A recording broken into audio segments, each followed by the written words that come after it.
তুমি এত কিছুর পরেও তোমার মাকে বাড়িতে নিয়ে এসছো, আমাকে তোয়াক্কা করে তুমি তোমার মাকে নিয়ে আসছো। তোমাকে কি তোয়াক্কা করবো? এই সংসারটা চালাই আমি, ইনকাম করি আমি।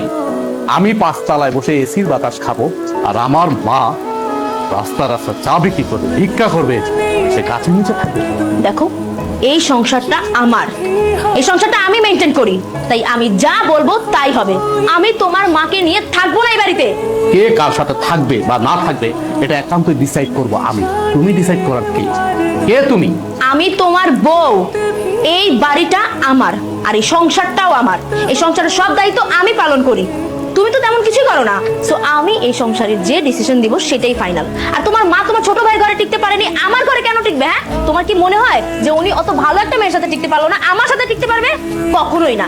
আমি তোমার মাকে নিয়ে এই এক ছাদের নিচে কোনো দিনও থাকবো না। এখনো সময় আছে, তোমার মাকে বের করো। বাহ, এই বাড়ি তোমার, তোমার কথা মতো চলবে।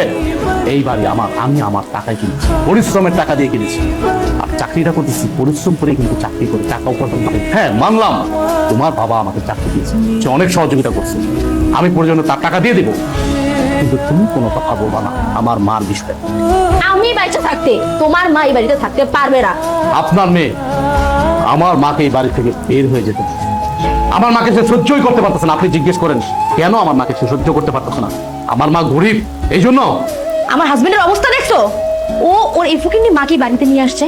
আমি তো বিয়ের শুরুতেই বাড়ি থেকে ওনাকে বের করে দিয়েছিলাম, কারণ ওনার সাথে আমি কিভাবে সমাজে চলবো বলো তো? আমার মেয়ে যা বলেছে ঠিকই বলেছে।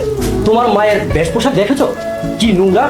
তোমার মা আমার মেয়ের সাথে মানিয়ে চলতে পারে। আরে তোমাকে আমার মেয়ে ভালোবেসে বিয়ে করেছে, সেই জন্য গ্রাম থেকে তুলে নিয়ে এসে আমি তোমাকে চাকরি দিয়ে প্রতিষ্ঠিত করেছি। তাই বলে তোমার এই গায়া মাকে আমার মেয়ের বাড়িতে নিয়ে আসবা? আপনার মুখে এই টাইপের কথা কখনো মানে না। আপনি একটা শিক্ষিত, ভদ্র, মার্জিত ফ্যামিলির লোক। আপনি আপনার মেয়েকে বোঝাবেন কি? উল্টা আপনি দেখাচ্ছে আরেকটা। এখন বুঝতে পারছি আমার বউ, আপনার কারণে আমার বউ নষ্ট হচ্ছে।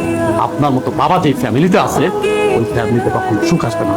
তো আমি আপনার সাথে বাড়াবাড়ি করতে চাচ্ছি না, কারণ আপনি আমার শ্বশুর। আপনি এখন এই মুহূর্তে আমার এখানে বেরোন আমার বাড়ি থেকে। ঠিক আছে, যাচ্ছি। আমি এক মুহূর্ত এই বাড়িতে থাকবো না। মা তুই থাক, আমি চলে যাচ্ছি। ড্যাং ড্যাং করে সারাক্ষণ হাঁটতেই থাকেন ঘরের মধ্যে, কেন কাম কাজ চোখে দেখেন না? শরীর পাল্টাছেন বসা বসা। ধরেন এই যে বাজারে ব্যাগ আর টাকা, বাজারে যান, বাজার করে নিয়ে আসেন। মা তুমি বাজার করতে গেছিলাম বাজান। তুমি বাজার করতে গেছিলে মানে? তোমার তো শরীর খারাপ, তোমার তো বাজারে যাওয়ার কথা না। নিশ্চয়ই তোমার বৌমা পাঠাইছে বাজারে, তাই না? সত্যি করে বলো মা। আরে বাজান, বৌমা কইলো মাছ শাকসবজি লাগবো, তাই আমি নিজের থেকে আনতে গেলাম। বৌমার কোনো দোষ নাই। দোষ আছে কিনা নাই সেটা কিন্তু আমি ভালো করে জানি। আমি কিন্তু আমার বউকে চিনি, আমি আমার বউর সাথে সংসার করতেছি অনেকদিন যাবো। তোমাকে যেদিন থেকে এই বাড়ি থেকে নিয়ে আসছি সেদিন থেকে কিন্তু সে সহ্যই করতে পারে।